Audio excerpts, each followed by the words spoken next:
Hello and welcome back to the Very Real Estate Effect podcast. I am very happy today to have our friend Thierry Samlal from PMML. You're one of the top brokers over there, and we're going to be talking today a little bit about the market and what's going on the multifamily side. So, hey, welcome to the show. Thank you, Axel. Thank you for the invitation. It's going to be a great pleasure for me today to share some statistics and the market tendencies. Absolutely. So, okay, before we jump into the questions, like always, if you like the content, if you like the show, please subscribe, give us a rating, leave us some comments. It always really helps to guide the conversation in the future and select the kind of guest that you want to hear about. So, Thierry, let's jump right into it. Multifamily in Montreal has been on fire for the last couple of years, but I was going to say, especially since about a year, since the beginning of the pandemic. As Patrice had predicted, in the fall, there was a big pickup and upswing. Now we're beginning of 2021, and I was hoping to see we could break down the segment into less than 12 units and more than 12 units and kind of get your feel on what is it that you see on the market right now. So if we could start with, let's say, the smaller multifamily, like up to 12 doors. Sure, absolutely. When we're looking at the global market, what we're looking at, if we're dividing the number of transactions per month or per year, they're always pretty much standard. Year to date, we're always about 2,000 transactions in the multiplex category. And when you're looking at the 12 unit and below and 12 unit and above, what's important to understand is that 75% of what's transacted is actually in the 6 to 12 unit margin. Then, if you're going from 12 to 49 units, you're 22%, and only 3% of the transactions are over 50 units. So largely, most of the upscale, and this, I'm glad you're asking this question because that's where most of the market is gravitating right now. If we're looking at Montreal Island, and a lot of people are going to, it's about the same effect in the outskirts, but Montreal Island, usually what we like to do is split the island in two, in the middle being St. Lawrence Boulevard. So we're talking about Montreal West and Montreal East. Mhm. Both markets in the last 12 months have picked up in velocity, meaning that we have more transactions taking place, basically. The western part of Montreal has picked up quite a bit. The eastern part of Montreal, we have less transactions than last year, but still the volume is very, very high. We only lost maybe like 17% of the number of transactions in the eastern part of Montreal. So which is not much really when you're looking, it's about the same numbers month per month. Yeah. What's also interesting to look at is how is the pricing reacting right now? So we did pick up about 15% in increase in price per door in the last year. Do we have more return on our investments? Yes and no. And I'll explain why the no and why the yes. Yeah, I'm really curious to hear about that. So if you're looking at what's influencing the market right now and why in the last 12 months have we picked up so much value, three factors. First factor is low interest rates, historically probably the lowest that we ever had. And the lowest tip point in last year was around the month of June in interest rates. So low interest rates, which are maintained. That's one thing. Second of all, capacity to maintain and increase the rents when we're optimizing. Of course, when you're, if you want to buy a building, you want to optimize it like most people are going to want to do, there's still upscale possible in rents. Of course, when you get to say $1,800 per month, it starts to become a difficult market in Montreal. But if you're below that, you still have capacity to raise the rents. So that's the second factor. Third factor, COVID. COVID has completely accelerated the market. Why? A lot of people want to invest in brick and they want to invest in an under-speculated market. The under-speculated market in Canada, which is interesting, is Montreal. So those three factors make it so that the market is increased. Another last important factor we'll get back to, I'm guessing later on, is a lot of people that already have buildings are refinancing at very low interest rates. And they're saying, well, why don't we just reinject this money into our portfolio and into the market, let's buy. So that is maintaining that increase also. So this is what we're seeing in the 12 plex category. Increased price per doors. So there we're losing a bit of return. If you're looking at the multiplication factors at which we're buying your buildings, either the gross revenue margin or the net revenue multiplication factor. If you're looking at that, well, we're buying our buildings more and more expensive. Mhm. Also, what we have to understand is that the interest rates have dropped. And therefore, what's happening is that even if the cap rates and the multiplication factors are increasing, we're buying at less return. But the fact that the interest rates are lower, the gap between both of those margins is where you're picking up value. So what's interesting is the banks are following the tendency to lend more at better conditions on the market, permitting the buyers to buy. If you're going with CHMC, mostly if most buyers are going with CMHC, that's where you're going to be picking up on the possibility to increase your rents. So lower and lower cash downs required to buy these buildings are permitting us also to sell them higher. Mhm. So that's in the 12-plex and below category. The 12-plex and above category, what's interesting is that there's a lot of buyers that historically have bought in the 6 to 12-plex category, which are now in the growth mode. They're refinancing, they have grown, and they're ready to take out that money, go back on the market. If we're looking at the number of mortgages given in December 2020, it was historical. Usually we have about 400 mortgages that are taking out, that are closed per month. Okay. November, we went up to about 500. In December, we went over 600 mortgages. Wow. Yeah. So what's happening there is those people are coming back on the market and say, okay, what can we buy? Exactly. Now And they're they're sitting going to on cash and they want to invest. you want to invest. The first reflex is to go, let's go bigger. What can we Mhm. buy? Mhm. Let's buy a bigger building. It's a natural process. And so when you come up to that category, they turn to the market and it goes from the 12 to 49 plex category. There's only 22% of the market that's there, that's available. Mhm. So a lot of those buyers are deciding to go into those markets to pick up where the owners have not I wouldn't say taking care of their portfolio, because historically it was a different market before, but they have maintained their portfolio in a certain level. And what the new buyers are going to do, they're going to come and buy those and bring them to the next level. Now, when you're going to the 12 to 49 place category, the new reflex to have these days is to say, let's not look at our building with an exit plan on 5 years. Let's look at it on an exit plan of 10 years, which makes much more sense. If you're trying to flip around a building in 5 years, you can have trouble coming into something that's interesting return wise. But if you're looking at on a 10-year range, then of course you're going to be making money there also. There's also the influence in the 12 to 49 place category of newer buildings being built. Yeah, there's so much of that right now, and we'll talk about it. Absolutely. Right. So we could get back to that later, but that's where we are. And of Mhm. course, if you're going into the higher plex category, uh, for example, in the province of Quebec last year, 75 doors and above transactions, only 28 transactions took place.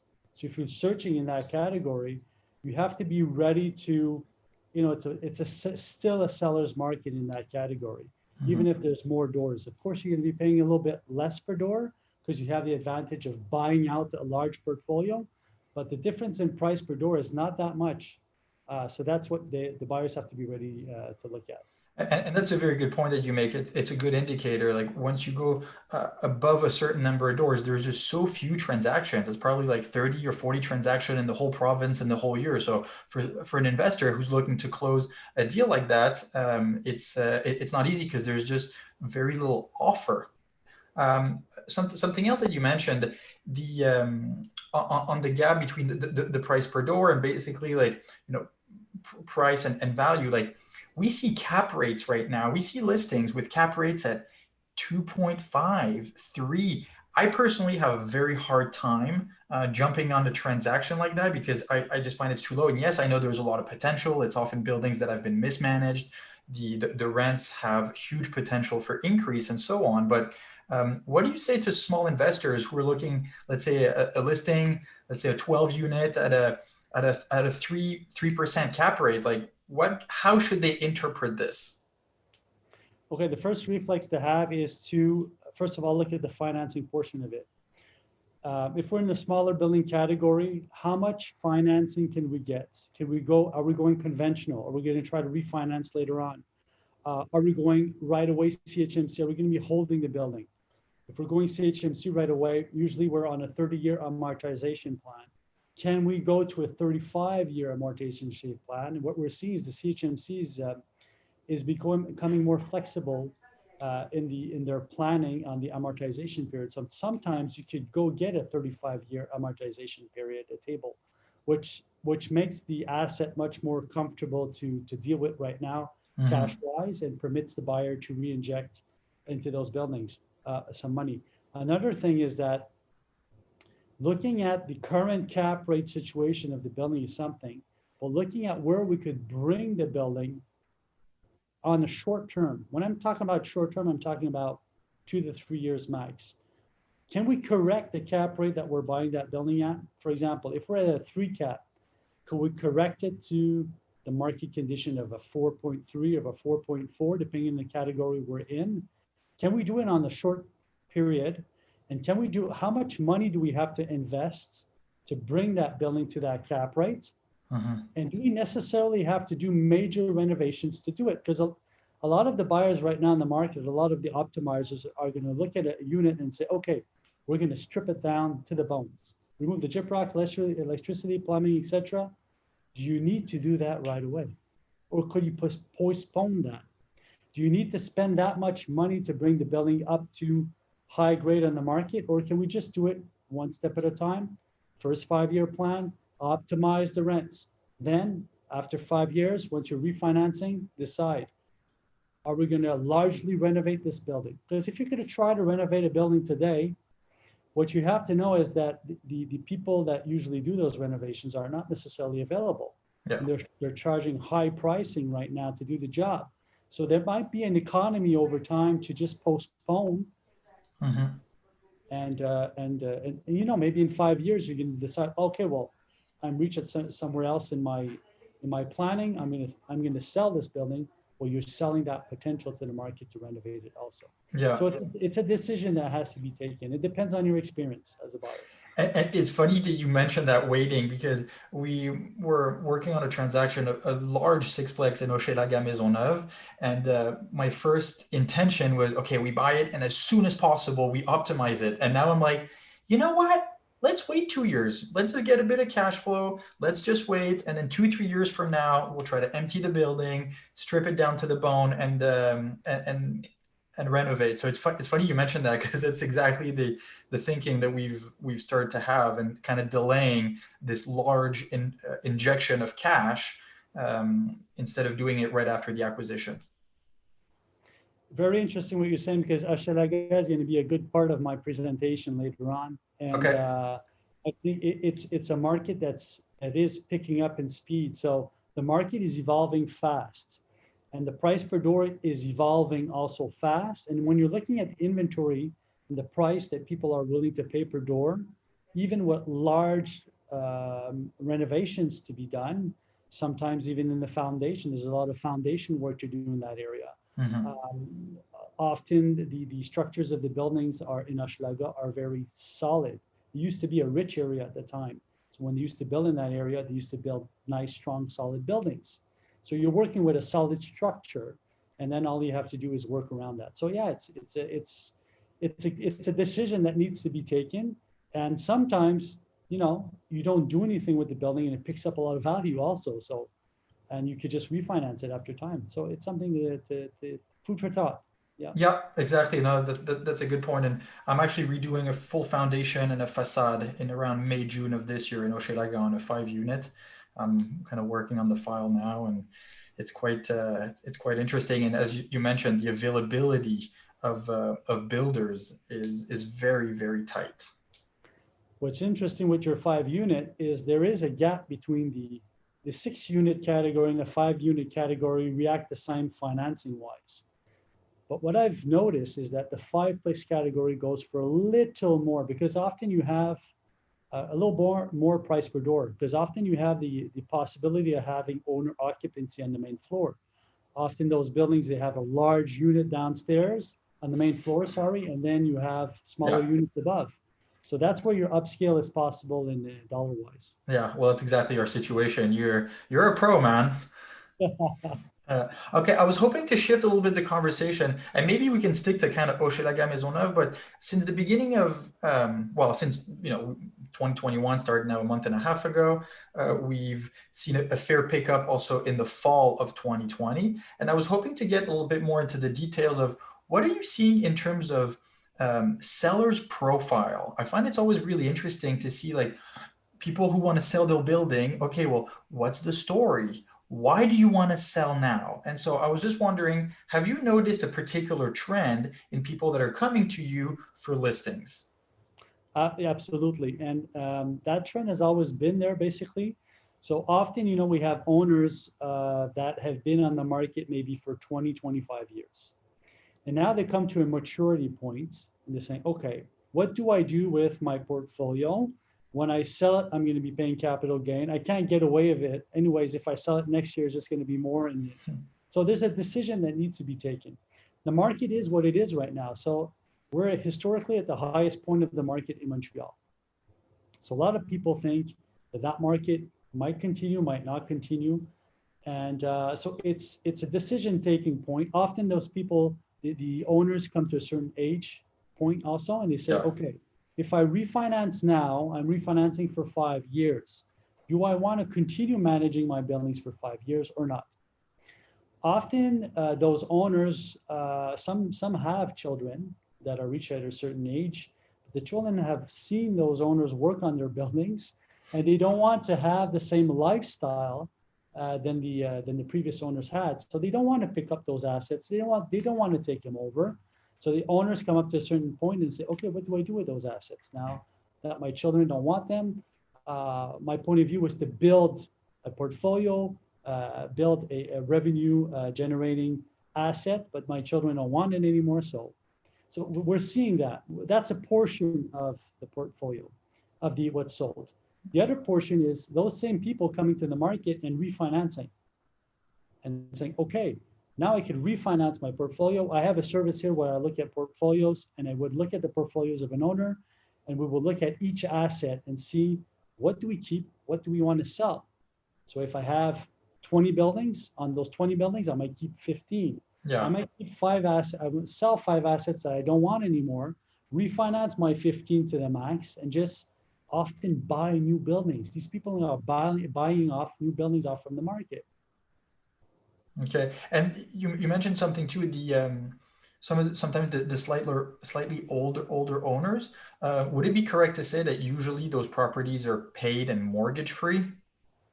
Often they're paid and mortgage free. It's often the case. So yeah, so it's often the case, but sometimes we still have residual mortgages on them, maybe, between 25 and 50% of the current value. We would see that on the market, yeah, because they have refinanced in the past, but they don't have the reflex of refinancing to the maximum all the time. But this is starting to change right now. Yeah, I see an opening on the market. Okay.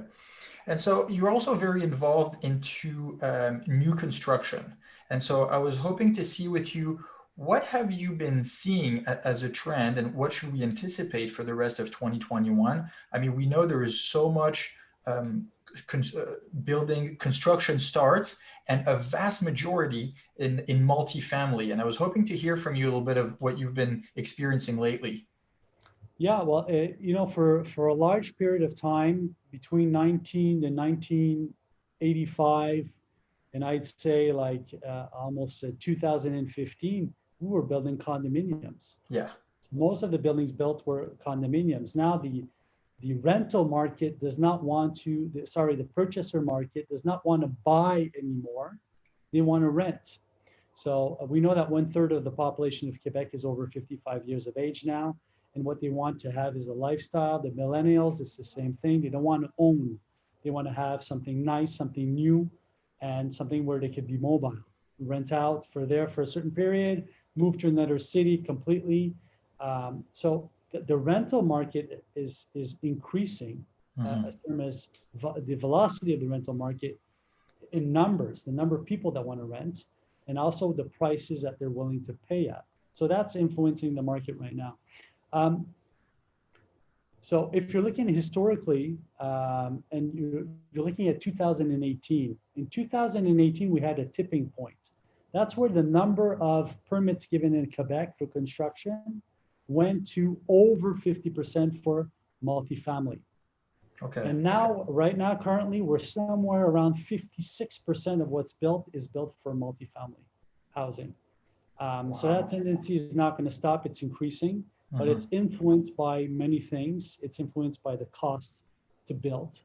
And it's also influenced by the cost of land and the soft costs. The soft cost is what it takes for you to build, but that has nothing to do with the building itself, and it has nothing to do with the piece of land. Architectural, engineering plans, permits, etc. Those are your soft costs, and those are increasing also. And for the moment, the rental market is willing to pay more and more for newer properties.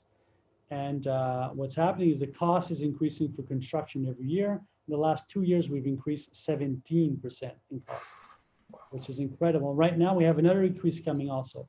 So the prices of building are increasing. It's costing more and more to build, but at the same time, the rents are increasing. So once we can meet some kind of economic value between both of them, we're still okay. But eventually, we're going to come to a tipping point where the contractors are going to say, well, the buyers don't want to buy my buildings anymore because the cash down required is too much. So are we going back to condos or not? So that we might be seeing that in the future, but for the moment, it is crazy. If you're trying to look for new property right now, and you're looking on the island of Montreal, you're not going to find much. No. No. So a lot of people, what they're doing is they're trying to pick up land. So buy in certain areas where they could destroy a building, and then even still with the cost of demolition, the cost of the permits, and the cost of holding the land for a certain period of time, the time that you're putting your plans in place, well then and then build and then rent and hold those properties. So we're seeing that also in the market. Otherwise, if you want to buy new right now, you're going to be going in the first and second outskirts of Montreal. Why? Because the price of construction remains the same, cost of materials the same if you build in Montreal or if you're building in Montreal. It's the same cost. What's going to change is everything that goes around that. So the soft costs and the price of land. So it's incredible what's going on right now. A lot of people also, a lot of professional buyers which are coming out on the market. When I'm talking about professional buyers, I mean professionals. So people that have large paying jobs, etc. Those people are going to want to hold an asset for a longer period of time, 10 or 15 years. So they're willing to put the extra cash down and slack a bit on return to have an asset where there's no capital expenditures for the first 15 or 20 years. Absolutely. So that's where the market's going. Yeah. And a lot of investors I've spoken to actually now only want to deal with new construction, especially for that, because there's no capex at the beginning, because you can change the rents within the first 5 years as you wish. And that makes it a lot more attractive than buying an existing property that's old. Renovation is never easy and always more expensive, and there's rent control. So it is really a segment that's attracting a lot of investors. Yeah, because a lot of the owners in Quebec, the rents were not what they were before, and the market is not what it is right now. So a lot of them historically did not do a lot of maintenance between 1970 and the 2000s. So for 30 years, not much maintenance was done. Just minimum maintenance was done on the buildings. This is why we're seeing buildings with windows that are dated like 50 years old. Kitchens and bathrooms that have never been renovated, but just upkept a bit. So there's a lot of work to do on the inventory, and that could scare off a lot of people that have less experience in renovations, and also that the crews that are available for renovations are often taken already very busy with existing owners that have like taken them in vertically into their system. And now they're paying them a year long to do renovations and upkeep. So yeah. And so for this new construction, obviously it always starts with land, and you mentioned it a few minutes ago. I've obviously on the island of Montreal now, it's very difficult to find land. Builders have to really spread and go South Shore, they have to go North Shore, they have to go second ring, third ring. What are you seeing on the land market? And because there's obviously different segments, whether you're going to build a sixplex or you're going to go build 3 times 24 units isn't the same approach. But I've heard some builders talk about penury, about shortage of land, which always, we're in Canada, there's so much space here. And so how far do you have to go now to find affordable square footage? You have to go in the second ring. That's where you're going to find cities which are in development that are ready to develop Such land. as what? Such as what cities? For example, you're going to have to, if you're looking at the South Shore, you're going to have to go to, it starts at Chambly, Okay. ring of Chambly, and then you're going across Saint-Amable, you're coming down to Contrecoeur, then Ville-Mercier. So it's really, I'd say about a 30-minute drive by highway Mhm. on the South Shore. North Shore, the same thing. Like you're going to have to go Mirabel, Saint-Jérôme, Saint-Janvier. There's a lot of development on the northwest portion of Montreal.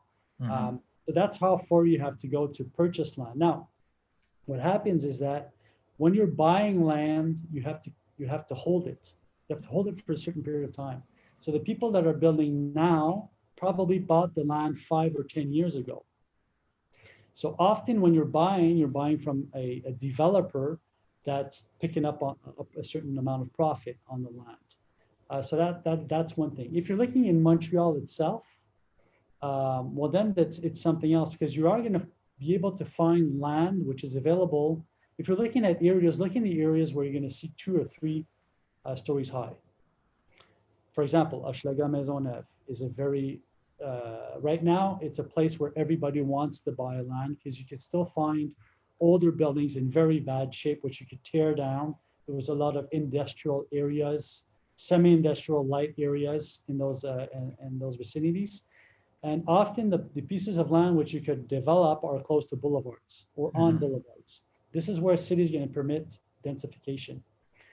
Another little trick is to look at transit-oriented development, TODs. If you go on the CMM website, the Communauté Métropolitaine de Montréal website, you're going to see where we're going to be developing in Montreal in the next few years. And this has been determined by law. So there's been a law put in place where the cities have already decided in advance where they're going to pinpoint construction and where they're going to put in place development, where the population is going to go. So if you're close to, for example, a metro station, a train station, within 1 kilometer of those, you're for sure, we know in advance that the cities are going to be much more flexible in densifying those lots and permitting density close to the transportation systems. So if you have a piece of land in that area, well, you know that even if you're paying a little bit more for it, that your asset is going to be worth more later on and that you're going to be able to rent it at a higher value. Huh, interesting. I will Yeah, definitely go check out that website. I wasn't aware. yeah, Thank- everything is there. CMM, Mhm. it's clear. You can see the points where they're going to build. There's also the rules and laws which are on that website where you could see per area where the densification is going to take place. Often another trend is to look at what can I do with my current asset? Do I have a piece of land that's large enough? What is the zoning? What is the zoning permitting there? And how could I fight my zoning? Because what I'm seeing in price per land and in the value per land is to say, what is the current zoning? So how much units does the city permit me currently to put on the piece of land? And can I go to the city and debate that? Can I go in the city and ask for more doors on my piece of land? How much is that going to cost me? And how much time is it going to take for me to, for example, if I have an 8-plex, maybe the city permits a 16-plex. Those are 8 extra units on that same piece of land. Is it worth demolishing the current building, building a new one? Can I extend the existing building without even increasing the number of doors? For example, if I have an 8-plex, can I extend my building just to make those 8-plexes, the units, a little bit larger to rent them for a higher value? Yeah. So we have to see what we have right now available and how we could densify. Mhm. So, okay, that's yeah, and every city wants to increase the density. They want us to build up instead of spread and keep feeding the, I was going to say, the suburbia. One last thing before we go, what advice would you have for small investors? Because all around us, we all know people who'd like to buy a triplex, a sixplex, let's say maybe make one or two acquisitions this year. What kind of advice would you give them? Um, Look at the price per door, but first of all, before you do that, look at the potential.